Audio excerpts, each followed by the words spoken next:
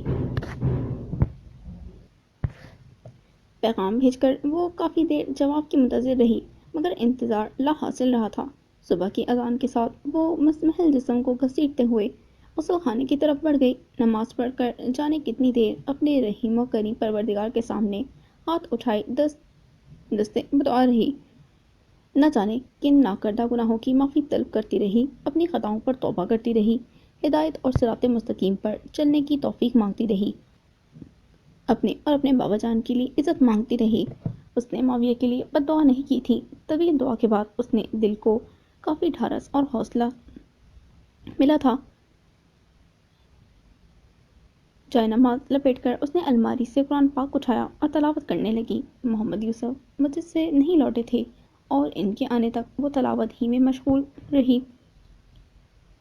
ان کی آمد کے بعد وہ گرم گرم ناشتہ تیار کرتی رہی۔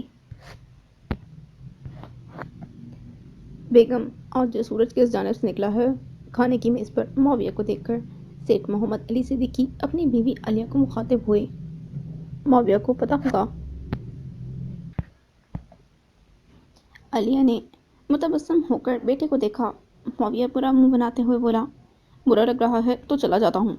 والد صاحب بولے، اگر ہمارا برا منانے کا اتنا ہی خیال ہوتا تو کبھی علیحدہ کھانا نہ کھاتے۔ مصروفیات کی وجہ سے کبھی کبھار دیر سویر تو ہو جاتی ہے۔ معاویہ نے بہانے گھڑنے میں دیر نہیں کی تھی۔ مصروفیات! والد نے استحضائیہ قہقہ بلند کیا۔ برخوردار، عصر کے بعد سونا اور رات 9-10 بجے تک بستر میں گھسے رہنا اچھی مصروفیت ہے۔ اس کے بعد ساری رات آوارہ گردی میں بتا دینا بھی کم مفید سرگرمی نہیں ہے۔ تھوڑی رقم چاہیے۔ معاویہ نے موضوع تبدیل کیا۔ کیوں؟ کتنی؟ سیٹھ محمد علی اور عالیہ دونوں کے منہ سے یک لفظی استفسار نکلا اور دونوں کے الفاظ میں حروف کی تعداد برابر ہونے کے باوجود معنی میں بہت فرق تھا۔ 2 لاکھ۔ والد کے کیوں کو نظر انداز کرتے ہوئے اس نے ماں کے استفسار کو اس لیے بھی مقدم رکھا تھا کہ وہ خود کو صرف ایسی بات کا جواب دینے کا پابند سمجھتا تھا۔ سیٹھ محمد علی کڑے لہجے میں بولے، ہر یکم کو تمہارے اکاؤنٹ میں اتنی رقم ڈال دیتا ہوں جن سے 2 درجن مستبد گھرانوں کا چولہا بآسانی چلتا رہے۔ معاویہ بے پرواہی سے بولا، لیکن میرا تعلق مستبد گھرانے سے نہیں ہے۔ اس کا باپ معنی خیز لہجے میں بولا، اگر یہ خیال ہے کہ تمہاری سرگرمیوں سے آنکھیں بند کی ہوئی ہیں تو ایسا بس تم سوچتے ہو۔ جو بات میں چھپانے کی کوشش نہیں کرتا، اس کے بارے میں جاننے کا دعویٰ کرنا فضول ہے پاپا۔ معاویہ کندھے اچکاتے ہوئے پلیٹ میں سالن ڈالنے لگا۔ سیٹھ محمد علی نے تشویش ظاہر کی، تمہارے کافی شوق ایسے ہیں جو اس عمر میں عمرہ کے بچوں کو ہوتے ہیں اور میں نے اعتراض بھی نہیں کیا، لیکن جوا کھیلنا نہایت غلط حرکت ہے۔ معاویہ نے منہ بنایا، یہ بھی بس وقت گزاری کا مشغلہ ہے۔ یہ مشغلہ نہیں، لعنت ہے۔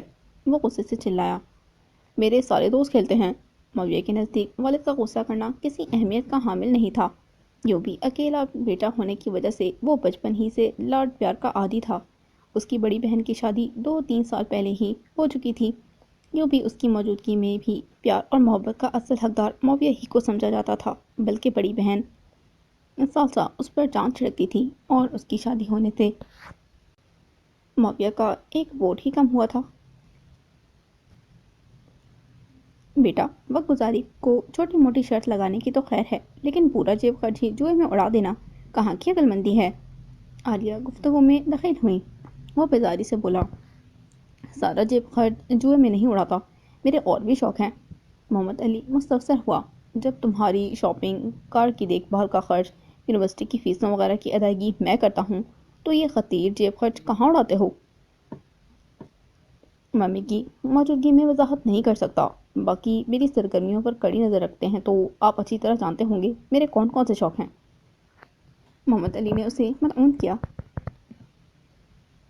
ماں سے شرماتے ہو اور باپ کا کوئی خیال نہیں؟ وہ ترکی بدرکی بولا، مجھے نہیں یاد کہ اپنے مشاغل آپ سے بیان کیے ہوں، آپ خود ہی میری جاسوسی کراتے پھرتے ہیں تو میرا کیا قصور؟ بیٹا، یہ رقم مجھ سے لے لینا اور اب بحث کو چھوڑ کر کھانا کھاؤ۔ عالیہ نے تکرار کی محکونی کی۔ معاویہ شاکی ہوا، ممی، میں پورا مہینہ جیب خرچ کی رقم ہی پر گزار دیتا ہوں۔ اتنے عرصے بعد تھوڑی سی رقم کا مطالبہ کیا ہے اور ابو جان کے اعتراضات سنے۔ گویا میں سیٹھ محمد علی صدیقی کا نہیں، کسی پرچون فروش کا بیٹا ہوں۔ باپ نے منہ بنایا۔ جوا کھیلنے والے کو سیٹھ محمد علی کی دولت کیا کروں کا خزانہ ناکافی رہتا ہے۔ پرسوں ایک صاحب کہہ رہے تھے کہ میں اچھا کھیلتا ہوں، لیکن اب تک سیٹھ محمد علی صدیقی جیسی مہارت حاصل نہیں کر سکا۔ محمد علی گھسیا نہ ہو کر مسکرا پڑا تھا، جبکہ عالیہ نے بلند بانگ کہکا لگا کر شوہر کو معنی خیز نظروں سے گھورا تھا۔ تھوڑی دیر بعد معاویہ 2 لاکھ کی رقم کے ساتھ کلب کی طرف روانہ ہو چکا تھا۔ شگفتہ سے ابھی تک اسے پہلی قسط وصول نہیں ہوئی تھی، جبکہ شمائمہ پر کی ہوئی محبت بیکار گئی تھی۔ مجبوراً اسے والد سے رقم مانگنا پڑ گئی تھی کہ جوا اور پینے پلانے کی محفل سے کنارہ کشی ممکن ہی نہیں تھی۔ شمائمہ پر البتہ اسے سخت تب چڑھا ہوا تھا۔ اگر 5-6 دن اسے اس مفلس پر ضائع نہ کیے ہوتے تو وہ کسی اور لڑکی کو پھنسا چکا ہوتا۔ اسے اپنی بے وقوفی اور حماقت کے بارے میں سوچتے ہوئے عصر کے وقت نیند بھی آ گئی تھی۔ کلب میں جوا کھیلتے ہوئے بھی اس بیہودہ لڑکی کے ساتھ گزارے لمحات رہ رہ کر اسے غصہ دلا رہے تھے۔ صبح یونیورسٹی جاتے ہوئے وہ سارا راستہ خاموش رہی تھی۔ محمد یوسف نے بھی زبان کھولنے کی ضرورت محسوس نہیں کی تھی۔ یونیورسٹی کی پارکنگ میں اترتے ہوئے آنکھوں کے سامنے گزشتہ کل کا منظر تازہ ہوا۔ اس پر گھبراہٹ طاری ہونے لگی تھی۔ نقاب میں ہونے کی وجہ سے محمد یوسف کو چہرہ نظر نہیں آ رہا تھا، ورنہ وہ اس کے زرد چہرے کو دیکھ کر ضرور تسلی دیتا۔ باپ سے اجازت لے کر وہ کلاس روم کی طرف بڑھ گئی۔ سمٹ کی روش پر چلتے ہوئے اس کی نظر بسمہ پر پڑی، جو سبززار میں اپنی ہم جماعت صنم سے محو گفتگو تھی۔ وہ شمائمہ سے پہلے ہی یونیورسٹی پہنچ گئی تھی۔ وہ ان کی طرف بڑھ گئی۔ اس نے سلام کہا۔ سلام کا جواب دیتے ہوئے بسمہ کہنے لگی، میرا خیال ہے شمائمہ رانی رات کئی تک جاگتی رہی، اس لیے صبح دیر سے تشریف لا رہی ہے۔ تم سے ضروری بات کرنا ہے۔ بیٹھتے ہوئے شمائمہ دھیمے لہجے میں بولی۔ اس کا سنجیدہ لہجہ سن کر بسمہ چونک پڑی تھی۔ گھبرا کر پوچھا، خیر تو ہے؟ اس کا ہمدردانہ لہجہ سن کر شمائمہ کی آنکھوں میں نمی نمودار ہوئی۔ اس نے جواب دیے بغیر خاموشی سے سر جھکا لیا تھا۔ آپ لوگ گپ شپ کریں، میں چلتی ہوں۔ شمائمہ کی خاموشی سے صنم کو لگا وہ بسمہ سے اکیلے میں بات کرنا چاہتی ہے۔ بسمہ نے اس بات میں سر ہلایا۔ شکریہ صنم بہن، منہ سے کچھ گھٹو گی یا نقاب پوش چہرہ دیکھ کر ہی اندازہ کرنا پڑے گا۔ صنم کے جاتے ہی بسمہ اس پر چڑھ دوڑی۔ شمائمہ کو زور کا رونا آ گیا۔ گھٹنوں پر سر ٹیکتے ہوئے وہ سسکیاں بھرنے لگی۔ کیا ہوا؟ بسمہ نے قریب ہو کر اس کی پیٹھ سہلانی شروع کر دی تھی۔ وہ گلوگیر آواز میں بولی، اس نے مجھے دھوکہ دیا، اندھیرے میں رکھا۔ اسے دولت مند لڑکی کی ضرورت تھی اور میری طرف بڑھنے والے قدم کسی غلط فہمی کا نتیجہ تھے۔ ہوش میں تو ہو؟ بسمہ ششدر رہ گئی تھی۔ شمائمہ سسکی، کل چھٹی کے وقت ہی ہوش آیا تھا۔ معاویہ نے کچھ کہا ہے؟ شمائمہ بھرائی ہوئی آواز میں بولی، کچھ نہیں، بہت کچھ۔ حرافہ، آوارہ، بدکار، بازاری، بدشکل، گھناؤنی، بد چلن اور جانے کیا کیا۔ اگر یہ مذاق ہے تو بہت بیہودہ، اور حقیقت ہے تو بہت بھیانک۔ جلدی سے وضاحت کرو اور یقین کرو مجھ میں بیہودہ مذاق برداشت کرنے کا نہ حوصلہ موجود ہے اور نہ ہی بھیانک سچائی کا سامنا کر سکتی ہوں۔ شمائمہ خاموشی سے آنسو بہانے لگی۔ بسمہ تشویش بھری نگاہوں سے اسے گھور رہی تھی۔ جانتی ہو، رونا ڈرپوک لڑکیوں کا پسندیدہ کام ہے، لیکن مجھے بے چینی ہو رہی ہے اور پوری بات جانے بغیر سکون نہیں آئے گا۔ شمائمہ نے ناک سے 2-3 لمبے سانس کھینچے، گھٹنوں سے سر اٹھا کر چشمہ اتارا اور گیلی آنکھوں کو رومال سے صاف کرنے لگی۔ آنکھوں کے بعد چشمے کی باری آئی تھی۔ وہ بسمہ کی طرف دیکھنے سے گریز کر رہی تھی۔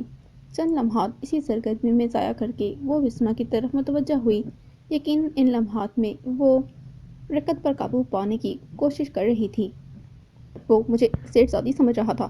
میرے ڈرائیور بابا جان سے مل کر جو غلط فہمی دور ہوئی، اس نے پیار اور محبت اور ظرف کا نقاب اتارنے میں ایک لمحہ بھی نہ لگایا۔ بابا جان کی توہین کی، انہیں بڈھا، احمق، چند ٹکے کا ڈرائیور اور نہ جانے کیا کیا بکتا رہا۔ ان کے گریبان میں ہاتھ ڈالا، دھکا دے کر زمین پر بھی گرایا۔ یہ بھی کہا کہ ان کی بیٹی یونیورسٹی میں امیر لڑکوں کو پھانسی پھرتی ہے، پھر مجھ پر ہاتھ اٹھانے کی کوشش کی، لیکن عقیل بھائی نے اسے پکڑ کر ہمیں مزید بے عزت ہونے سے بچا لیا۔ ایسا کیسے ہو سکتا ہے؟ بسما شرتر رہ گئی تھی۔ کم از کم مویہ ایسا نہیں ہو سکتا، وہ تو سلجھا ہوا، تمیزدار، حلیم اور اعلیٰ ظرف کا لڑکا ہے۔ شمائمہ نے طنزیہ لہجے میں کہا، میرا بھی یہی خیال تھا، کسی نے کان بھرے ہوں گے، ابھی حال ہی میں شگفتہ سے متنفر ہوا تھا، یا تمہارے بارے کسی نے غلط پٹیاں نہ پڑھا دی ہوں۔ بسما گم و گم کی کیفیت میں تھی۔ ایک جانب شمائمہ تھی جس پر وہ آنکھیں بند کر کے یقین کر سکتی تھی، اور دوسری جانب معاویہ تھا جسے نہایت اچھا، با اخلاق اور مخلص سمجھتی تھی۔ شمائمہ اس کی سادگی پر مسکرائی۔ بابا جان سے تعارف ہونے سے پہلے اس کے لہجے سے شہد ٹپک رہا تھا۔ وہ مجھ پر صدقے قربان واری جا رہا تھا، اور جو ہی معلوم ہوا کہ میں ڈرائیور کی بیٹی ہوں، اس کے منہ میں کسی نچلے درجے کے واہیات اور گھٹیا شخص کی زبان آ گئی تھی۔ پریشان نہیں ہوتے میری جان، بسما نے اس کا ہاتھ پکڑ کر سہلایا۔ اچھا ہوا کہ ابتدا ہی میں اس کی اصلیت کھل گئی، ورنہ آگے جا کر یہ رفاقت مسائل پیدا کرتی۔ شمائمہ دھیرے سے بولی، رات میں نے اسے موبائل پر پیغام بھیجا تھا، لیکن جواب نہیں آیا۔ کیا؟ مگر کیوں؟ بسما خفگی بھرے انداز میں چڑ پڑی۔ اور کیا لکھا تھا؟ شمائمہ نے معاویہ کو بھیجا ہوا پیغام کھول کر موبائل فون اس کی جانب بڑھا دیا۔ پیغام پڑھ کر بسما کے خفگی بھرے چہرے پر ہلکا سا اطمینان جھلکا۔ موبائل فون شمائمہ کو واپس کرتے ہوئے اس نے منہ بنایا، ٹھیک لکھا ہے، لیکن اس کا کوئی فائدہ نظر نہیں آ رہا، بہتر تھا پیغام نہ بھیجتی۔ آخر اس نے ایسا کیوں کیا؟ شمائمہ کی آواز بھرانے لگی تھی۔ بسما نے مشکوک لہجے میں پوچھا، سچ بتاؤ، کہیں اس کی گھٹیا حرکت کے بعد بھی دل میں تو نہیں بسایا ہوا؟ پتہ نہیں، شمائمہ نے اداسی بھرے انداز میں سر جھکا لیا تھا۔ کیا مطلب؟ بسما پریشان ہو گئی، سمجھ میں کچھ نہیں آ رہا، کیا کہوں؟ شمائمہ الجھی ہوئی تھی۔ اتنا کچھ ہونے کے بعد بھی تمہیں فیصلہ کرنے میں دقت ہو رہی ہے؟ بسما بے پھر گئی تھی۔ میرا مطلب تھا، میں اس کا کیا بگاڑ سکتی ہوں؟ وہ گھبرا گئی تھی۔ پولیس میں رپورٹ درج کروائی تو میرا ڈرامہ بن جائے گا، البتہ وائس چانسلر صاحب کو شکایت کی جا سکتی ہے۔ عقل کی دشمن، میرا سوال تو سمجھو۔ بسما ماتھا پیٹتے ہوئے چیخنے پر مجبور ہو گئی تھی۔ پوچھا تھا، تمہیں اب بھی معاویہ نامی شخص میں کوئی دلچسپی ہے؟ شمائمہ خاموش ہو گئی تھی۔ بسما کا استفسار پہلے سے اس کی سمجھ میں آ گیا تھا، لیکن حقیقت یہی تھی کہ اس بارے میں وہ کوئی فیصلہ نہیں کر پا رہی تھی۔ کچھ پوچھا ہے؟ بسما خاموشی کی طوالت کو برداشت نہیں کر پائی تھی۔ وہ دھیرے سے بولی، اسے میری دلچسپی کی کیا پرواہ؟ ہماری صرف راہیں ہی جدا نہیں، منزل بھی علیحدہ ہے۔ بسما نے اسے تیز نظروں سے گھورا۔ تم گھما پھرا کر میرے سوال کو نظر انداز مت کرو۔ وہ رہان سی ہوئی۔ میری منتشر سوچیں تمہارے کسی سوال کو سمجھ نہیں پا رہی ہیں، جواب کیا دوں؟ کیا تمہیں یہ رویہ زیب دیتا ہے؟ بسما نے دکھ کا اظہار کیا۔ وہ دھیرے سے بولی، دیکھ کیا محبت میں لگا کر ورنہ میں نے اس شخص سے تسخیر کہاں ہونا تھا؟ بسما نے غصے سے پوچھا۔ اس کا رویہ دیکھ کر بھی بھوت نہیں اترا۔ شمائمہ نے گھڑی پر نگاہ دوڑاتے ہوئے کہا، چلیں، پیریڈ کا وقت ہو گیا ہے۔ بسما کے سوال کا جواب اس نے نہیں دیا۔ بسما 2-3 لمحے نقاب میں پوشیدہ چہرے کو گھورتی رہی، اور پھر بے بسی سے سر ہلا کر کھڑی ہو گئی۔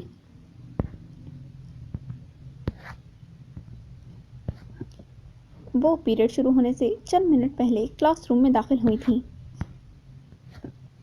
لے جی، تشریف لاتی ہیں شمائمہ رانی، دختر ڈرائیور محمد یوسف۔ شمائمہ کی آمد کے ساتھ معاویہ نے کھڑے ہو کر باقاعدہ اعلان کیا تھا۔ زیادہ تر طلبہ کھیل کر ہنس پڑے تھے۔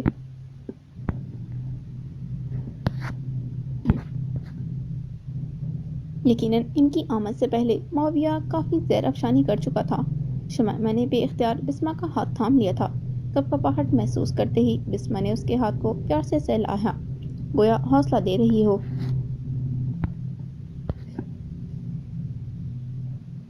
یہ دیکھیں، مجھے محبوبہ کی طرف سے ملنے والا پہلا تحفہ۔ اس نے شل ہوتے احساسات اور زخمی سوچوں سے بے خبر معاویہ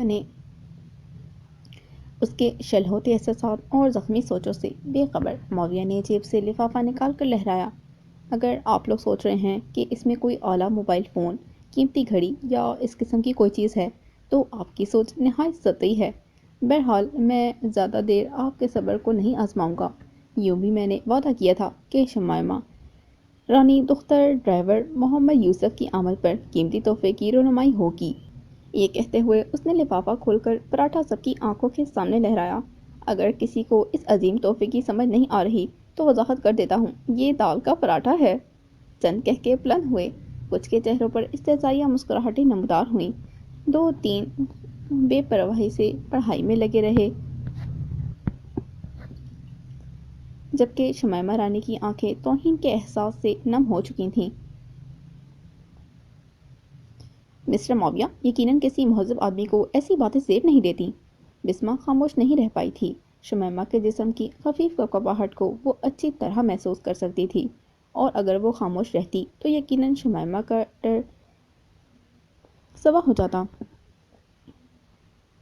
معاویہ گھٹیا لہجے میں بولا، واہ مس بسمہ واہ، غیر مہذب میں ٹھہرا۔ ڈرائیور کی بیٹی کا کوئی قصور نہیں جو اپنی واجبی شکل کو نقاب میں چھپا کر امیر لڑکے پٹاتی پھر رہی ہے۔ پہل تمہاری طرف سے ہوئی تھی۔ بسمہ پھوٹ پڑی، یار مجھے کیا پتا تھا کہ یہ ڈرائیور کی بیٹی ہے۔ اس کا استہزائیہ لہجہ نفرت سے پر تھا۔ بہرحال اسے سمجھا دینا، اب میرا پیچھا چھوڑ دے اور خدا رسول کے واسطے دے کر سمجھانے کی کوشش نہ کرے۔ بسمہ کڑک کر بولی، معاویہ صاحب اللہ پاک سے ڈرو، شمائمہ رانی معصوم لڑکی ہے اور معصوم کی آہیں بڑے بڑوں کو لے ڈوبتی ہیں۔ ہا ہا ہا ہا، معصوم؟ معاویہ نے استہزائیہ قہقہ بلند کیا، اتنی بدشکل معصوم آج تک نہیں دیکھی۔ اپنی خوبصورتی کا زوم پاس رکھو، کسی لڑکی کا پردہ دار ہونا بس صورتی کو نہیں، اس کی خوبصورتی اور اچھی تربیت کی نشاندہی کرتا ہے۔ بسمہ اسے برابر جواب دے جا رہی تھی۔ معاویہ نے تجزیہ انداز میں کہا، جماعت کی باقی لڑکیوں کی سیرت اچھی نہیں ہے یا تربیت ٹھیک نہیں ہو پائی، تمہارے تئیں تو اکیلی ڈرائیور کی بیٹی ہی پارسا ہے۔ لڑکیوں کو پردہ کرنے کا حکم شریعت دیتی ہے، اکثریت کی بے پردگی سے یہ حکم تبدیل نہیں ہو سکتا۔ باقی بے پردہ ہونا بے حیائی کی علامت نہیں ہے تو پردہ دار ہونا بھی بدصورتی یا بد شکلی کی علامت نہیں ہو سکتا۔ تم بھی پردہ نہیں کرتی؟ معاویہ نے اسے مطعون کرنے میں دیر نہیں لگائی تھی۔ اسے اپنی خطا جانتی ہوں، فخر کرتی نہیں پھرتی۔ بسمہ نے جواب دینے میں تساہل نہیں برتا تھا۔ بہرحال اپنی سہیلی کو کہو کہ قیمتی تحفہ واپس لے لے اور میرا جو خرچہ کروایا ہے وہ میرے حوالے کرے۔ معاویہ نے باسی پراٹھا لفافے میں ڈال کر شمائمہ کی گود میں پھینک دیا تھا۔ باقی مجھے معلوم ہے کہ غریب ڈرائیور کی بیٹی کو 1000 روپے اکٹھا کرنا مشکل ہوگا، اس لیے چند ماہانہ ایک ساتھ میں واپس کر دینے پر بھی مجھے کوئی اعتراض نہیں ہوگا۔ چند طلبہ کا قہقہ بلند ہوا۔ تمہیں شاید؟ بسمہ کوئی کرارا سا جواب دینے ہی لگی تھی مگر پروفیسر کی آمد نے اسے ہونٹ بھیگنے پر مجبور کر دیا تھا۔ پروفیسر صاحب کی آمد کو شمائمہ نے کبھی بدل جانا تھا، ورنہ معاویہ کے استہزائیہ لہجے اور مذاق اڑانے کے گھٹیا انداز نے اسے شرمندگی کے عمیق گڑھے میں دھکیل دیا تھا۔ توہین اور ذلت کا احساس اس کی رگ رگ میں سما گیا تھا۔ بھلا ایسے حالات سے کہاں واسطہ پڑا تھا؟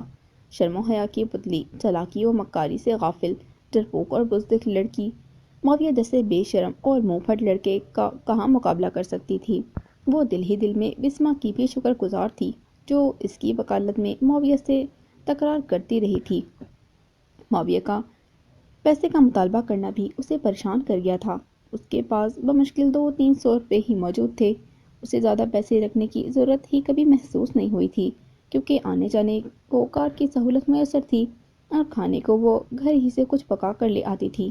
1000 روپے کی حقیقی رقم پرس میں موجود نہ ہونے کی وجہ سے وہ بروقت معاویہ کے منہ پر مار بھی نہیں سکی تھی۔ اذیت بھری سوچیں دماغ میں سرگرداں رہیں، کچھ پتہ نہیں تھا پروفیسر صاحب کیا پڑھا رہے ہیں۔ بس سر جھکائے اس ذلت کو برداشت کرنے کی کوشش کر رہی تھی جو لا علمی میں مقدر بن بیٹھی تھی۔ دل لگانے کی اتنی بڑی سزا ملے گی یہ اس نے کب سوچا تھا؟ ساری زندگی لڑکوں سے دور بھاگنے اور جن سے مخالف سے تعلق کو شجر ممنوعہ سمجھنے والی نے پہلی بار دماغ کی بجائے دل کی باتوں پر کان دھر کر اپنی فطرت کے خلاف کچھ کرنے کا سوچا تھا، اور پہلے ہی قدم پر اتنے زور کی ٹھوکر کھائی تھی کہ منہ کے بل گہری کھائی میں جا گری تھی۔ دوران سبق بسمہ نے چند بار اس کا ہاتھ تھام کر تسلی دینے کے انداز میں سہلایا تھا، لیکن وہ کوئی بہتر رد عمل ظاہر نہیں کر سکی تھی۔ سر اٹھاتے ہوئے ڈر لگ رہا تھا، یوں جیسے پوری کلاس تنزیہ اور حقارت بھری نظروں سے گھور رہی ہو۔ پروفیسر صاحب کی نظروں میں بھی استہزاء نظر آ رہا تھا۔ اگر نقاب میں نہ ہوتی تو پروفیسر صاحب نے آتے ہی اس کی غیر ہوتی حالت کو پہچان جانا تھا، لیکن پردے نے لاج رکھ لی تھی۔ پروفیسر صاحب کے باہر نکلتے ہی بسمہ اسے مخاطب ہوئی تھی۔ شمیمہ، پریشان ہونے کی ضرورت نہیں، میری موجودگی میں کوئی تمہارا کچھ بھی نہیں بگاڑ سکتا۔ بسمہ کی آواز سنتے ہی وہ چونک گئی تھی اور پھر کلاس روم سے باہر جاتے ہوئے پروفیسر صاحب پر نظر پڑی۔ ایک دم خوف کی لہر جسم میں دوڑ گئی تھی، لگا معاویہ دوبارہ بکواس شروع کر دے گا۔ وہ باہر چل دی، دائیں بائیں دیکھنے سے گریز کر رہی تھی۔ یوں محسوس ہو رہا تھا جیسے تمام کی چپتی ہوئی نگاہیں اس پر گڑی ہوں۔ کہاں چل دیں؟ بسمہ نے پکارا، مگر وہ جواب دیے بغیر دروازے کی طرف بڑھتی رہی۔ بسمہ بھی اس کے پیچھے بڑھ گئی تھی۔ لگتا ہے مس بسمہ کو کوئی لڑکا خاص نہیں ڈال رہا اور اس نے ڈرائیور کی دختر نیک اختر ہی کو لڑکے کی جگہ دے دی ہے۔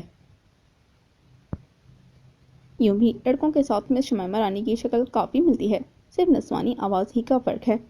معاویہ بظاہر عقیل کو مخاطب تھا، لیکن آواز اتنی اونچی ضرور تھی کہ بسمہ اور شمیمہ نے آسانی سے سن لیا تھا۔ بسمہ کے قدم جواب دینے کو رکے، مگر پھر ارادہ ملتوی کرتے ہوئے کلاس روم سے نکل گئی۔ بس کرو یار، تم بہت زیادتی کر چکے ہو، عقیل نے اسے سمجھانے کی کوشش کی۔ جانتے ہو، کچھ لوگ ایسے ہیں جن پر بغیر کسی وجہ کے غصہ آتا ہے اور آتا چلا جاتا ہے۔ تمہاری شمیمہ رانی ان میں سے ایک ہے۔ اس طرح کی لڑکیوں سے صرف نفرت کی جا سکتی ہے، اور وہی میں کر رہا ہوں۔ عقیل کے جواب دینے سے پہلے غزالہ نے قریب آ کر نشست سنبھالی۔ بہت افسوس ہوا معاویہ، ایک جاہل اور کمال لڑکی نے آپ کو دھوکہ دیا۔ معاویہ دکھی لہجے میں بولا، شکریہ غزالہ، آپ کو میرے دکھ کا احساس ہوا، ورنہ تو زیادہ تر طلبہ اسے معصوم اور سادہ سمجھ کر مجھے غلط گردان رہے ہیں۔ عقیل نے غزالہ کو تیز نظروں سے گھورا، مگر وہ اس کی طرف متوجہ نہیں تھی۔ وہ معاویہ کو دیکھ رہی تھی اور اس کی آنکھوں میں جو کچھ نظر آ رہا تھا عقیل کو باور کروانے کو کافی تھا کہ محترمہ شمیمہ کو کوس کر معاویہ کے دل میں جگہ بنانے آئی ہے۔ اگر عقیل اس کے ارادوں کو جان گیا تھا تو معاویہ جیسے گرو کو یہ جاننا کیا مشکل تھا۔ کلاس روم سے نکل کر شمیمہ تیز قدموں سے چلتے ہوئے وہاں تک پہنچی تھی۔ وہ دونوں روزانہ فارغ اوقات وہیں بیٹھ کر گزارا کرتی تھیں، گو ان کے علاوہ بھی کبھی کبھار وہاں دوسرے طلبہ آ کر بیٹھ جایا کرتے تھے، مگر ایسا بہت کم ہوتا تھا۔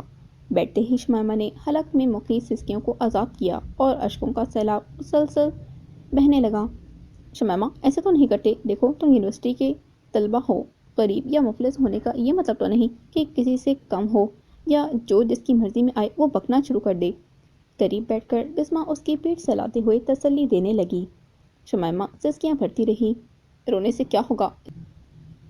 اس طرح کسی بیہودہ لڑکے کو ہرزہ سرائی کا جواب مل جائے گا یا لوگوں کے سامنے تمہارا بے گناہ ہونا ثابت ہو جائے گا۔ تمہیں بھی میری بے گناہی پر شک ہے؟ سسکیاں بھرتے ہوئے اس نے گلہ کیا۔ میں بس یہ سمجھانے کی کوشش کر رہی ہوں کہ کسی سے ڈرنے خوف کھانے کی ضرورت نہیں ہے، اور نہ کسی کی بکواس اس کے جواب میں خاموشی سادنے کی ضرورت ہے۔ اس کی رقت بھری آواز گونجی، تو کیا کروں؟ میں ہوں ہی ڈرپوک اور بزدل، لڑکے تو کیا کسی لڑکی کو بھی جواب نہیں دے سکتی۔ بسمہ نے ڈانٹا، تو رونے سے بھی مسئلہ حل نہیں ہونے والا۔ آنسو اختیار میں ہوتے ہیں اور نہ ہی رکتے ہیں، بس چھپائے جا سکتے ہیں، اور انہیں چھپانے کو ہی کلاس روم سے نکل کر آ بیٹھی ہوں۔ بسمہ دکھی لہجے میں بولی، کب تک چھپو گی؟ یہ ظالم دنیا بزدلوں سے جینے کا حق چھین لیتی ہے۔ وہ بے بسی سے پوچھنے لگی، وہ ایسا کیوں کر رہا ہے بسمہ؟ آخر میں نے اس کا کیا بگاڑا ہے؟ خود ہی یہ کھیل شروع کیا، خود ہی سیکھا ہو رہا ہے۔ اپنی سب سے بڑی دشمن تم خود ہو شمیمہ۔ یقین کرو، اس دن کیفیٹیریا میں شگفتہ کے سامنے یوں دب کر بات کر رہا تھا گویا وہ اس کی پروفیسر ہو۔ معاویہ صاحب کی نرمی اور ضرف جس سے ہم دونوں متاثر ہوئی تھیں، صرف ڈر کے منہ منت تھا، ورنہ اس کا اصل چہرہ میں نے آج دیکھا ہے۔ مجھ میں اتنی ہمت نہیں ہے کہ بہادری دکھا سکوں، میں بس رو سکتی ہوں۔ غصے کی حالت میں ڈر کی وجہ سے ڈانٹ کھا کر، کسی سے لڑائی ہونے پر، کسی زیادتی کا سامنا کرنے پر مجھے رونا آتا ہے، اور میں روتی ہوں۔ اس سے بڑھ کر کسی رد عمل کی توقع مجھ سے عبث ہے۔ میری جان، میں ہوں نا تمہارے ساتھ۔ بسما نے کندھے کے گرد بازو گھماتے ہوئے اسے اپنے ساتھ زور سے بھینچ لیا تھا۔ ان بیہودہ اور بدکماش لڑکوں کا سامنا کیسے کرنا ہے یہ میں سکھاؤں گی۔ کسی سے ڈرنے اور خوف کھانے کی ضرورت نہیں۔ اب رونا بند کرو اور جلدی سے میرا پراٹھا نکالو، بھوک سے بری حالت ہو رہی ہے۔ آخری فقرہ اس نے مسکرا کر ادا کیا تھا۔ پریشانی کی وجہ سے پراٹھا بنانا بھول گئی تھی۔ چشمہ اتار کر اس نے آنکھوں پر الٹا ہاتھ پھیرا تھا، گویا تمہاری لڑائی لڑ کر میں وقت ضائع کر رہی تھی۔ بسما نے آنکھیں نکالی تو میری طرفداری صرف پراٹھے کے حصول کو تھی۔ آنکھوں میں خفگی بھرے شمائمہ نے گھورا اور پھر دائیں بائیں کا جائزہ لے کر نقاب اتار کر شولڈر بیگ سے رومال نکالا اور گیلے گالوں کو صاف کرنے لگی۔ تمہیں کیا غلط فہمی تھی؟ بسما کے ہونٹوں پر شرارتی مسکراہٹ ابھری۔ پلیز مجھے اکیلا چھوڑ دو۔ اچھی طرح جانتے ہوئے بھی کہ بسما شرارت کر رہی ہے، شمائمہ دوبارہ رونے کو تیار ہو گئی تھی۔ اگر ایک آنسو بھی بہایا تو جوتیوں سے خبر لوں گی۔ اس کی آنکھوں میں نمی ابھرتے دیکھ کر بسما کڑک کر بولی، حد ہوتی ہے یار، اتنا بے قیمت اور سستا نہ کرو ان موتیوں کو۔ یہ خاص مواقع پر بہانے والا انمول پانی ہے۔ ایسے اوقات جب الفاظ ساتھ چھوڑ جائیں، جب زبان تنگ ہو جائے، جب شکر کی زیادتی کو جملوں میں سمیٹا جائے، جب ناقابل تلافی دکھ چمٹ جائیں، جب بولنے سے زیادہ خاموش رہنا بہتر ہو، اور جب معاملہ ایسی ہستی کا ہو جس کا نعم البدل ملنا ناممکن ہو، تب جذبات کے اظہار کو انہیں بہانا گھاٹے کا سودا نہیں ہوگا۔ تم تو موقع محل دیکھے بغیر ہی شروع ہو جاتی ہو۔ تقریر اچھی جھاڑ لیتی ہو۔ شمائمہ کے ہونٹوں پر زخمی مسکراہٹ ابھری۔ دکھی چہرے پر ہنسی بھی عجیب منظر پیش کرتی ہے، یوں جیسے دھوپ میں بارش ہو رہی ہو یا آگ میں پھول لگا ہو۔ بسما بے ساختہ بولی، نقاب اوڑھ لو، کہیں میری نظر ہی نہ لگ جائے۔ دنسیاں ہنکار بھرتے ہوئے شمائمہ نقاب اوڑھنے لگی، اور اس کی وجہ بسما کا مشورہ نہیں، قریب آتے لڑکوں کی ٹولی تھی۔ میرا خیال ہے کچھ کھانے کو لے آتی ہوں۔ بسما نے اٹھنے کو پر تولے۔ شمائمہ نے جلدی سے پوچھا، تمہارے پاس کتنے پیسے ہوں گے؟ بسما نے پرس میں ہاتھ ڈالا، جو 1000 اور چند سرخ نوٹ پڑے ہوں گے۔ یہ نوٹ مجھے دو، کل واپس کر دوں گی۔ اس نے بے تکلفی سے بسما کے ہاتھ سے 1000 کا نوٹ لے لیا تھا۔ کیا ضرورت ہے اس کا مطالبہ پورا کرنے کی؟ منت تو نہیں کی تھی کہ تمہیں کچھ کھلائے پلائے، کیوں بھی ایک گلاس جوس اور برگر کی قیمت 1000 روپے نہیں بنتی۔ بسما اس کے بتائے بغیر 1000 روپے کے نوٹ کا مصرف جان گئی تھی۔ بسما، میں اس سے بحث نہیں کرنا چاہتی اور نہ اسے بکواس کرنے کا موقع فراہم کروں گی۔ 1000 روپے کی حقیر رقم سے اگر میری خلاصی ہو سکتی ہے تو یہ گھاٹے کا سودا نہیں ہے۔ بھول ہے تمہاری، رذیلوں کے سامنے عاجزی اختیار کرنا حماقت ہے۔ ایسے لوگ صلحجو اور شریف آدمی کے افعال کو بذلیل پر محمول کرتے ہیں، اور ڈرنے والوں کو دہشت زدہ کرنا ان کا فسادی فطرت کا خاصہ ہوتا ہے۔ میں صرف چائے لوں گی۔ 1000 کا نوٹ شولڈر بیگ میں ڈالتے ہوئے شمائمہ نے اس کی نصیحت کو ہوا میں اڑایا۔ بسما پیر پٹکتے ہوئے کیفیٹیریا پڑ گئی۔ وہ باسی پراٹھے کے چھوٹے چھوٹے ٹکڑے کر کے ایروکیریا کے درخت کی جڑوں میں ڈالنے لگی۔ انسانوں کی خوراک کے قابل نہ ہونے کے باوجود وہ حشرات الارض کا رزق بن سکتا تھا۔ پراٹھے کے ٹکڑے کرتے ہوئے آنکھوں میں گزشتہ کل کا منظر ابھرا جب اس نے معاویہ کی طرف لنچ باکس بڑھایا تھا۔ اس کی اداکاری کو یاد کرتے ہوئے شمائمہ کی آنکھوں کے گوشے دوبارہ بھیگنے لگے تھے۔ دماغ میں بسما کی تنبیہ گونجی، جب ناقابل معافی دکھ چمٹ جائیں یا معاملہ ایسی ہستی کا ہو جس کا نعم البدل ملنا ممکن نہ ہو، تب جذبات کے اظہار کو آنسو بہانا گھاٹے کا سودا نہیں۔ آنکھوں سے بہتے پانی نے اعلان کیا کہ شاید اسے ناقابل تلافی دکھ چمٹ گئے تھے، شاید معاویہ کا نعم البدل ملنا ممکن نہیں تھا، شاید الفاظ اس کا ساتھ چھوڑ گئے تھے، شاید اس کی زبان گنگ ہو گئی تھی۔ وہ بسما کی غیر موجودگی کا کھل کر فائدہ اٹھانے لگی، یہاں تک کہ اسے چائے کی پیالیوں کے ساتھ بسما قریب آتی دکھائی دی۔ 2 اسباق وہیں گزار کر وہ کلاس روم کی طرف بڑھ گئی تھیں۔ نشست سنبھالنے سے پہلے شمائمہ نے 1000 کا نوٹ معاویہ کے سامنے رکھ دیا تھا۔ بے چاری ڈرائیور کی بیٹی شاید اتنی دیر سے 1000 روپے کے حصول کی تگدو میں تھی۔ حقارت بھرے انداز میں کہتے ہوئے معاویہ نوٹ کو چھوٹے چھوٹے ٹکڑوں میں پھاڑنے لگا۔ یہ شمائمہ سے نفرت کی انتہا تھی، اپنی امارت کا اظہار تھا، یا غرور و تکبر؟ اس بارے شمائلہ کوئی اندازہ نہیں کر سکی تھی۔ آنکھوں پر لگا چشمہ اس کی کمزوریوں کا امی تھا۔ ظالم مغرور کے سامنے اشک بہانا اسے بالکل گوارا نہیں تھا، اور جس پانی کے چھپانے کو اس کی ہمت اور پلکیں ناکام ہو رہی تھیں، اس پر کالے شیشوں والے چشمے نے پردہ ڈال دیا تھا۔ تمام خواتین و حضرات سن لیں، مجھے شمائمہ رانی دختر ڈرائیور محمد یوسف نے قرض کی خطی رقم لوٹا دی ہے۔ نوٹ کو باریک ٹکڑوں میں منقسم کر کے ہوا میں اڑاتے ہوئے اس نے شمائمہ کے دل پر ایک اور چرکا لگایا۔ ہم جماعتوں کو ہنسنے کا ایک اور موقع فراہم کیا۔ شمائمہ کے حوالے غلطی پر پچھتانے کی ایک اور وجہ کی اور غربت و امارت کے فرق کو مزید اجاگر کیا۔ اس کی بکواس پر کان نہ دھرنا، بہتر ہوگا کوئی کتاب پڑھنا شروع کر دو، بسما نے جڑ سے مشورہ دیا۔ وہ جانتی تھی جواب دینے پر بسما نے رکت بھری آواز سے اس کی حالت پہچان جانا تھی۔ اس بات میں سر ہلا کر اس نے بسما سے متفق ہونے کی اداکاری کی اور کتاب کھول کر گود میں رکھ لی۔ البتہ کتاب کے الفاظ کو پڑھ کر سمجھنا تو درکنار، وہ دیکھ بھی نہیں رہی تھی۔ غزالہ نے معنی خیز لہجے میں پوچھا، اگر پھاڑنے ہی تھے تو قریب کے پاس رہنے دیتے؟ شمائمہ کے دل پر لگنے والے زخموں کی تعداد میں اضافہ کرتے ہوئے وہ پرنفرت لہجے میں بولا، بھیک مانگنے والوں کے بھی کچھ اصول و ضوابط ہوتے ہیں۔ کسی امیر لڑکے کو پھانس کر کوٹھی بنگلے کے سپنے دیکھنے والی لڑکیاں اس خیرات کی مستحق نہیں ہوتی۔ بسما بپھرے ہوئے بول دی، اپنی امارت کے بھونڈے اظہار کے بجائے تمہارا خاموشی اختیار کرنا بہتر رہے گا۔ بد اخلاقی اور بد تہذیبی ایک حد تک ہی برداشت کی جاتی ہے۔ اگر ایک شریف لڑکی تمہارے منہ نہیں لگنا چاہتی تو تمہیں بھی اپنی ہرزہ سرائی پر قابو پا لینا چاہیے۔ ہا ہا ہا ہا، معاویہ نے استہزائیہ قہقہ بلند کیا۔ اب غصے کا رخ اپنی خوبصورت اور پرکشش سہیلی کی جانب موڑ دو تو بہتر ہوگا، باقی وہ میرے منہ نہیں متھے لگنے کا منصوبہ بنائے ہوئے تھی۔ ایک اور کوڑا شمائمہ کی سماعتوں پر برسا۔ چند طلبہ کی ہنسی اسے سر تاپا سلگا گئی تھی۔ اپنے وجود پر گہری استہزائیہ نظروں نے اس کا سانس لینا دوبر کر دیا تھا۔ ایک بسما ہی تھی جس کے سہارے وہ ان حقارت اور نفرت بھری باتوں کا سامنا کر پا رہی تھی۔ بقول شاعر، کہنے والوں کا کچھ نہیں جاتا، سہنے والے کمال کرتے ہیں، اور وہ بیہودہ الزامات اور گھٹیا بہتانوں کا سامنا کر رہی تھی۔ زیادہ طنز کی ضرورت نہیں ہے، تمہاری صورت شمائمہ کے چہرے کو تو کیا پاؤں کے بھی برابر نہیں ہے، غصیلے لہجے میں کہتے بسما نے دھمکی دی، اور اگر تم نے دوبارہ بکواس کی تو اس مسئلے کو وائس چانسلر تک لے جاؤں گی۔ امیر ہونے کا یہ مطلب نہیں کہ تمہیں ہر کسی کی پگڑی اچھالنے کی اجازت مل گئی ہے۔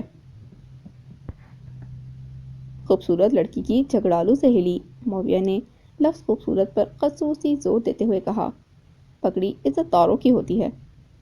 بتاتی ہوں تمہیں۔ بسما نے نشست چھوڑتے ہوئے دروازے کی طرف قدم بڑھائے، لیکن شمائمہ نے ہی لرزتے ہاتھ سے اس کی کلائی تھام لی تھی۔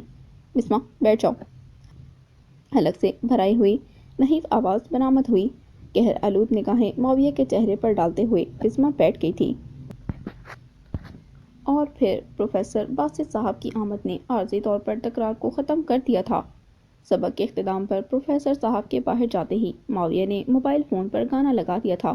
گلوکار کی خوبصورت آواز کلاس روم میں گونجنے لگی، یہ جو چلمن ہے دشمن ہے ہماری، کتنی شرمیلی دلہن ہے ہماری، دوسرا اور کوئی یہاں کیوں رہے، حسن اور عشق کے درمیاں کیوں رہے، ہاں جی ہاں کیوں رہے، یہ جو آنچل ہے شکوہ ہے ہمارا، کیوں چھپاتا ہے چہرہ یہ تمہارا، یہ جو چلمن ہے کیسے دیدار عاشق تمہارا کرے، رخ روشن کا کیسے نظارہ کرے، یہ جو گیسو ہیں بادل ہیں قسم سے، کیسے بکھرے ہیں گالوں پر صنم کے، یہ جو چلمن ہے رخ سے پردہ ذرا جو سرکنے لگا، اف یہ کمبخت دل کیوں دھڑکنے لگا، یہ جو دھڑکن ہے دشمن ہے ہماری، کیسے دل سنبھلے الجھن ہے ہماری، یہ جو چلمن ہے۔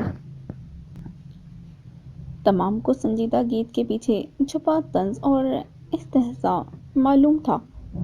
طلبہ کے چہروں پر مسکراہٹ ابھر آئی تھی۔ معاویہ کا موبائل پر گانا چلانا کوئی ایسا فعل نہیں تھا کہ بسما اعتراض کر سکتی۔ وہ دبی آواز میں شمائمہ کو تسلی دینے لگی۔ معاویہ گلوکار کے ساتھ خود بھی گنگنانے لگا تھا، اس کی آواز بہت زیادہ اچھی ہونے کے باوجود بسمہ کی سماعتوں پر سخت گراں گزر رہی تھی۔ چند طلبہ اٹھ کر باہر چل دیے تھے، کچھ آپس میں باتیں کرنے لگے تھے اور غزالہ محبت پاش نظروں سے معاویہ کو گھور رہی تھی۔ عقیل معاویہ کے کان میں سرگوشی کرنے لگا۔ اس کی طرف متوجہ ہونے کے باوجود معاویہ کے ہونٹوں پر گیت گونجتا رہا۔ خدا خدا کر کے پروفیسر صاحب کی آمد ہوئی اور بسمہ کی جان ناگوار گیت سے چھوٹی۔ آخری پیریڈ تھا۔ شمائمہ پوری کوشش کر کے نوٹس پر سبق کے چیدہ حصے اتارنے میں کامیاب رہی تھی۔ پروفیسر صاحب کے اختتامی کلمات کہنے سے پہلے وہ کتابیں سمیٹ چکی تھی۔ پروفیسر کے دروازے کا رخ کرتے ہی وہ بھی کھڑی ہو کر چل دی۔ بسمہ اس کے ساتھ تھی اور اس کے تیزی کرنے کی وجہ سے واقف تھی۔ معاویہ نے اپنی نشست سے ہلنے کی کوشش نہیں کی تھی۔ چلیں؟ عقیل نے پوچھا۔ تم جاؤ۔ اس نے غزالہ کو ہاتھ سے اپنی جانب آنے کا اشارہ کیا۔ اب اس کا نمبر ہے، کو بھرے انداز میں کہتے ہوئے عقیل چل پڑا، جبکہ اس کے اشارے پر غزالہ تیر کی طرح قریب آئی تھی۔ خیر تو ہے؟ اس نے اشتیاق آمیز لہجے میں پوچھا۔ بیٹھو، ایک ضروری کام تھا۔ معاویہ نے ہونٹوں پر ہنسی بکھیری۔ نزاکت سے نشست سنبھالتے ہوئے وہ معاویہ کی طرف متوجہ ہوئی، جبکہ معاویہ گفتگو سے پہلے ذہن میں الفاظ کو ترتیب دینے لگا۔ والد کے آنے تک اس نے بسمہ کو جانے نہیں دیا تھا۔ جو ہی یوسف نے کار ان کے قریب روکی، بسمہ بولی، السلام علیکم چچا جان۔ یوسف مسکرائے، وعلیکم السلام۔ بسمہ بیٹی، کیا حال ہے؟ آپ میرے نام سے واقف ہیں؟ بسمہ نے خوشگوار حیرت سے پوچھا۔ یوسف نے وضاحت کی، شمو رانی اتنی بار ذکر کر چکی ہے کہ میں نے دیکھتے ہی پہچان لیا تھا۔ چچا جان، پھر ملیں گے، یہ نہ ہو بس نکل جائے۔ بسمہ نے جانے کی اجازت مانگی، جبکہ شمائمہ اگلے نشست کا دروازہ کھول کر بیٹھ چکی تھی۔ بیٹھو، میں چھوڑ دوں گا۔ یوسف نے شفقت بھرے انداز میں پیشکش کی۔ شکریہ چچا جان۔ بسمہ نے ہاتھ لہرا کر جانا چاہا۔ چچا بھی کہتی ہو اور بیگانوں سا برتاؤ بھی کرتی ہو۔ یوسف کے لہجے میں ناراضگی تھی۔ میں تو آپ کی تکلیف کا سوچ رہی تھی چچا جان۔ جانے کا ارادہ ترک کر کے وہ بے تکلفی سے اگلی نشست کا دروازہ کھول کر بیٹھ گئی۔ شکریہ بیٹی۔ یوسف نے کار یونیورسٹی کے دروازے کی جانب موڑ دی۔ بسمہ کے بیٹھ جانے پر شمائمہ نے سکھ کا گہرا سانس لیا تھا، کیونکہ وہ باپ کا سامنا کرنے کی ہمت مفقود پا رہی تھی۔ آج اس نے کلاس روم میں جو اذیت کاٹی تھی، وہ تلخی اب تک اپنی رگ رگ میں محسوس کر رہی تھی۔ بسمہ کی شکل میں اسے ایک مخلص سہارا میسر نہ ہوتا تو شاید وہ پہلے پیریڈ کے بعد ہی گھر لوٹ گئی ہوتی۔ دردناک سوچوں کو ذہن سے چھٹکتے ہوئے وہ باپ کی بات پر توجہ دینے لگی، جو بسمہ سے اس کے گھر کا پتہ پوچھ رہے تھے۔ بسمہ کے بتانے پر وہ مسرت سے بولا، یہ اسٹاپ تو ہمارے راستے میں پڑتا ہے، روزانہ ہمارے ساتھ آیا کرو، اس بہانے گپ شپ بھی ہو جایا کرے گی۔ بسمہ ہچکچائی، آپ کو زحمت ہوگی چچا جان۔ زحمت تب ہوتی جب آپ کو چھوڑنے خصوصی طور پر جانا پڑتا، راستے میں آنے والے اسٹاپ سے اپنی بیٹی کو اٹھانا کون سی زحمت ہے؟ شمائمہ نے شوخ لہجے میں کہا، وضاحتوں کی ضرورت نہیں ہے، بابا جان یوں ہی نخرے دکھا رہی ہے۔ یوسف کھلکھلا کر ہنس پڑے اور بسمہ مخصوص انداز میں انگلی لہرا کر اسے دھمکی دینے لگی۔ بسمہ کا اسٹاپ آنے تک شمائمہ کی جان والد کے سوالات سے چھوٹی رہی۔ بسمہ کے رخصت ہوتے ہی گفتگو کا رخ اس کی جانب مڑ گیا تھا۔ دن کیسا گزرا میری شمو رانی کا؟ آپ اچھی طرح جانتے ہیں، پڑھائی بندے کو ذہنی طور پر تھکا دیتی ہے۔ اس نے ذومعنی انداز اپنا کر والد کو تسلی دینا چاہی، کیونکہ جھوٹ وہ بولتی نہیں تھی اور سچ بولنا نہایت مشکل تھا۔ وہ معاویہ کے رویے کے بارے میں والد کو کچھ بتانا نہیں چاہتی تھی، کیونکہ اسے امید تھی کہ ایک دو دن کے اندر معاویہ کی ہر سرائی نے تھم جانا تھا، اور خواہ مخواہ والد صاحب کو پریشان کرنا عقل مندی نہیں تھی۔ اس لڑکے نے تو تنگ کرنے کی کوشش نہیں کی تھی۔ یوسف کے لہجے میں پوشیدہ اندیشے غیر متوقع نہیں تھے۔ ایک مفلس کو تنگ کر کے اسے کیا ملے گا بابا جان؟ اس نے خوبصورتی سے سچ بتانے سے پہلو دہی کی۔ یوسف اسے سمجھاتے ہوئے بولا، اگر کوئی بکواس کرتا بھی ہے تو چپ اور صبر کا دامن تھامے رہنا، خود بخود پیچھا چھوڑ دے گا۔ بابا جانی، میری فطرت سے واقف ہونے کے بعد ایسی نصیحت کرنا بے معنی رہ جاتا ہے۔ یوسف مدبرانہ لہجے میں بولے، بڑے نصیحت کرتے وقت بچوں کی فطرت سے زیادہ ان کی حفاظت اور دیکھ بھال کو مد نظر رکھتے ہیں۔ وہ گہرا سانس لے کر بولی، ٹھیک ہے بابا جان، آپ کی نصیحت یاد رکھوں گی۔ ایک اور اذیت بھری رات منتظر تھی۔ وہ کافی دیر اپنی غلطی پر پچھتاتی رہی، حماقت پر کرتی رہی اور آئندہ ایسی حرکت نہ کرنے کا عہد کرتی رہی۔ گزشتہ پوری اس نے جاگ کر گزاری تھی، اس لیے مشکل ہی سہی، لیکن نیند کی دیوار آخرکار اس پر مہربان ہو ہی گئی تھی۔ خواب میں بھی وہ پریشان کن خیالات اور بری سوچوں سے پیچھا نہیں چھڑا سکی تھی۔ صبح ناشتے کے بعد ایک بار تو اس نے چھٹی کا ارادہ کیا تھا، مگر پھر یہ سوچ کر کہ کب تک ان حالات سے منہ چھپا کر گھر بیٹھے گی، وہ یونیورسٹی جانے کو تیار ہو گئی تھی۔ یوسف اپنے کمرے میں تھا۔ شمائمہ کو تیار دیکھ کر وہ حیرانی سے پوچھنے لگا، کہاں کی تیاری ہے شمرانی؟ آپ نہیں جانتے اس وقت کہاں جاتی ہوں؟ شمائمہ نے حق ظاہر کی۔ وہ اطمینان سے بولی، میرے خیال میں تو اتوار کی چھٹی ہوتی ہے۔ شمائمہ پر گڑوں پانی پڑ گیا تھا۔ خفت بھری ہنسی ہونٹوں پر نمودار ہوئی اور وہ خوابگاہ میں گھس گئی۔ دن بھر محمد یوسف اسے چھیڑتا رہا۔ اگلے دن گھر سے نکلتے وقت اس نے بسمہ کو کال کر کے اسٹاپ پر پہنچنے کا کہہ دیا تھا۔ وہ انہیں منتظر ملی تھی۔ کار میں گھستے ہی اس نے سلام کہا اور یوسف کا حال احوال پوچھنے لگی۔ بسمہ تعلقات بنانے کی ماہر تھی۔ لوگوں سے فوراً گھل مل جانا اس کی فطرت ثانیہ تھی۔ محمد یوسف سے دوسری ہی ملاقات میں وہ یوں بے تکلف ہو گئی جیسے وہ اس کے سگے چچا ہی تو ہوں۔ انہیں یونیورسٹی اتار کر محمد یوسف چلا گیا تھا۔ پیریڈ شروع ہونے میں کچھ وقت باقی تھا۔ کلاس روم میں جانے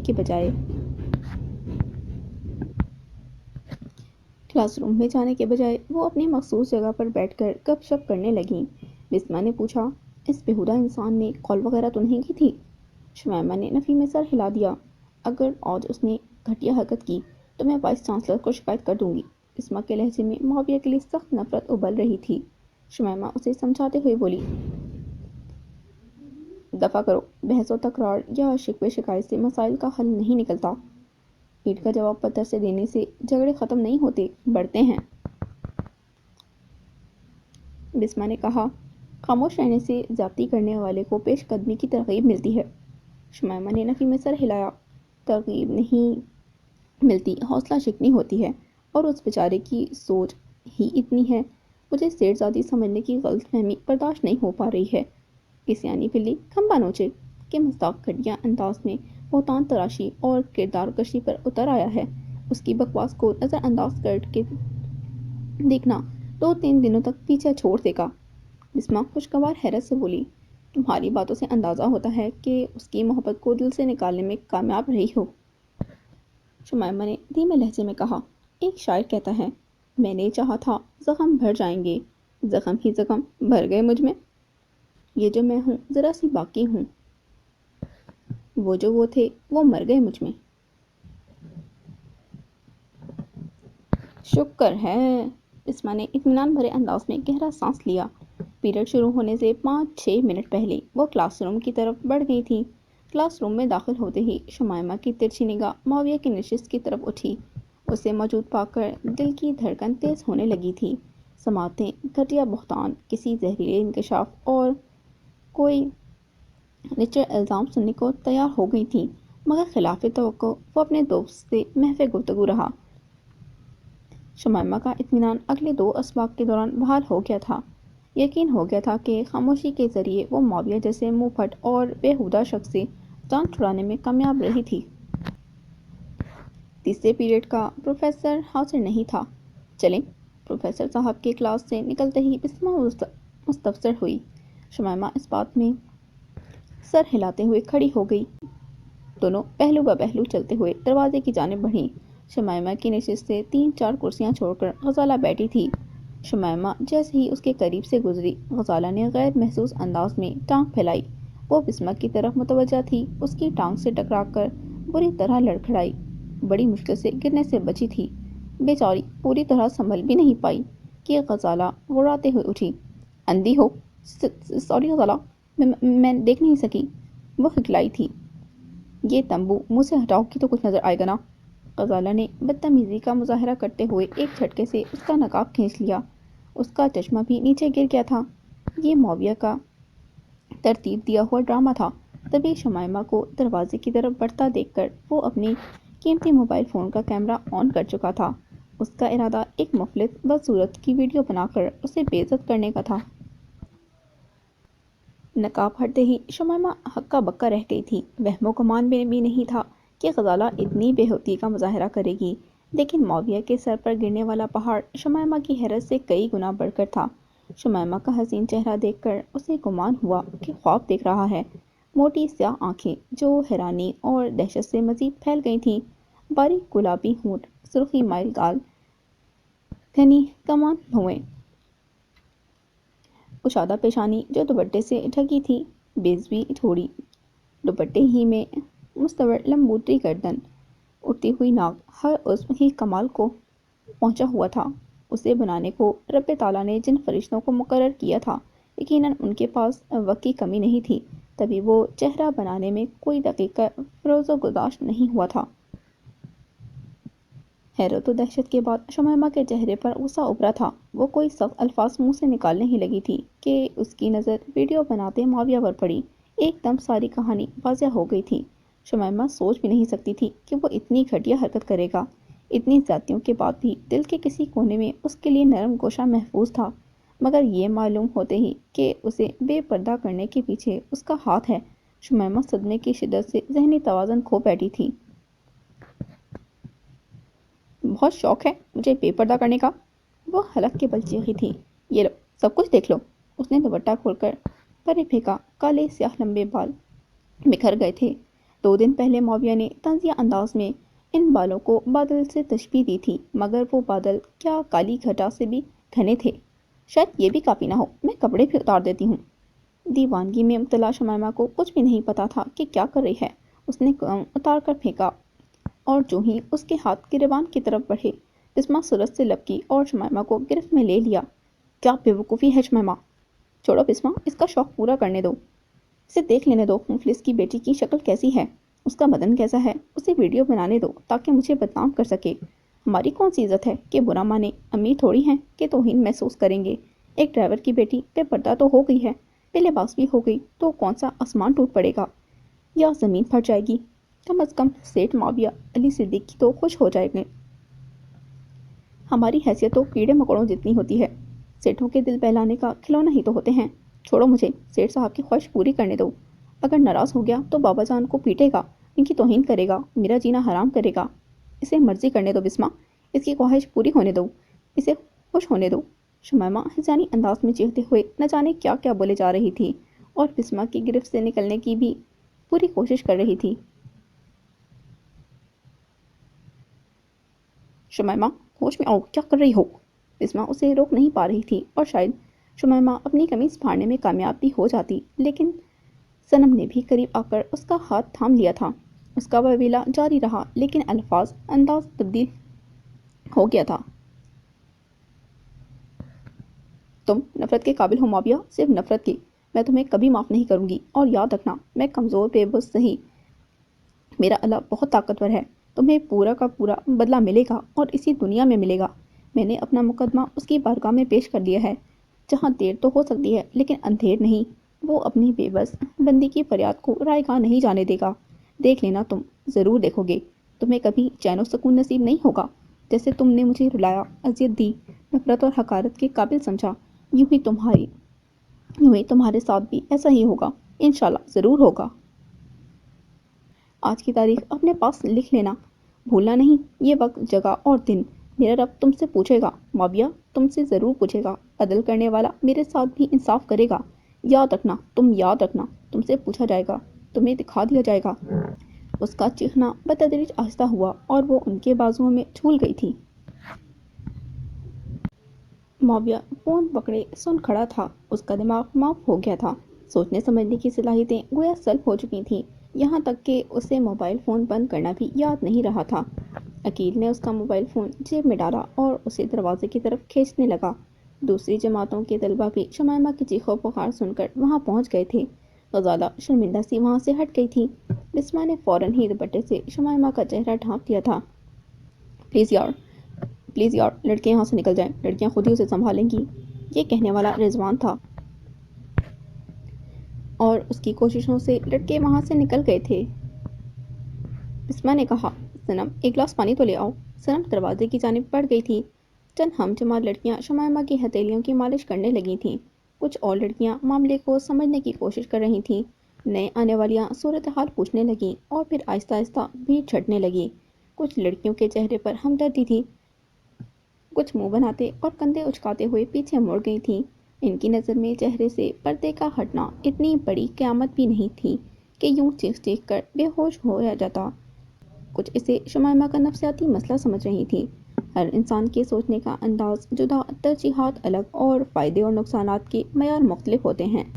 وہاں بھی جتنے منہ اتنی باتیں اور جتنے دماغ اتنی سوچیں تھیں، لیکن یہ بھی حقیقت ہے کہ کسی کے پاس اتنا بھی فالتو وقت نہیں تھا کہ مکمل تحقیق کرتا پھرتا۔ شمائمہ کے ساتھ صرف صنم اور بسمہ رہ گئی تھیں۔ ہوش میں آ کر بھی وہ گم سم بیٹھی تھیں۔ بسمہ نے پانی کا گلاس اس کے ہونٹوں سے لگایا، وہ پانی پینے لگی۔ خالی گلاس فرش پر رکھ کر بسمہ نے نرمی سے کہا، گاؤن پہن لو۔ وہ خاموشی سے گاؤن پہننے لگی۔ 2-3 لمحوں کے بعد وہ اپنے حلیے میں آ گئی تھی۔ بھلا کوئی ایسی بیوقوفی کرتا ہے؟ اسے کرسی پر بٹھا کر بسمہ نرم لہجے میں سمجھانے لگی، میں چلتی ہوں۔ انہیں خلوت مہیا کرنے کو صنم نے جانے کے اوپر تولے۔ شکریہ صنم بہن، بسمہ ممنونیت سے کہہ کر شمائمہ کی جانب متوجہ ہوئی۔ بتاؤ نا کیوں اتنا غصہ آ گیا تھا میری شمع رانی کو؟ اس کی دلجوئی کرتے ہوئے بسمہ کا انداز بڑی اماں کا سا ہو گیا تھا۔ مجھے گھر جانا ہے، اس نے بڑی مشکل سے زبان کھولی تھی۔ مجھے نہیں لگتا یہ دانشمندانہ فیصلہ ہوگا۔ اب اٹھو، وائس چانسلر کے دفتر چلنا ہے، ان دونوں کو سبق سکھانا ہے، بہت ضروری ہے۔ اس نے نفی میں سر ہلایا۔ بسمہ، مجھے کسی کی شکایت نہیں کرنا۔ بسمہ بے پھر کر بولی، تمہارے ڈر اور بزدلی نے گھٹیا انسان کو ایسا کرنے کی ہمت دی ہے۔ وہ اطمینان سے بولی تھی، تمہیں شاید بھول گیا ہے کہ میں اپنا مقدمہ درج کروا چکی ہوں، میری درخواست وہاں پہنچ گئی ہے۔